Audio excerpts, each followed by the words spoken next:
Have you ever wondered why your car engine stays on and runs smoothly even when you are completely stopped at a red light?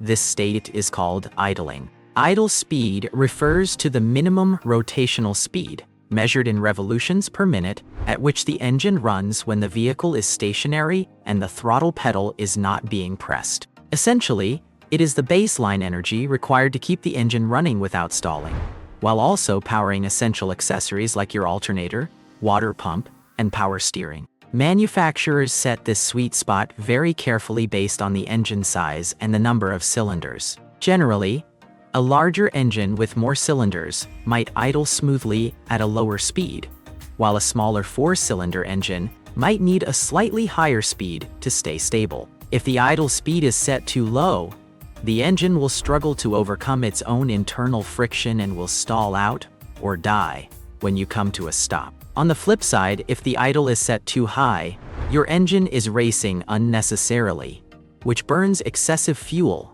and makes the car harder to control when you shift into drive or reverse, as it will want to lunge forward. In modern American cars, this is all controlled by the onboard computer, but in older models, it could be adjusted manually.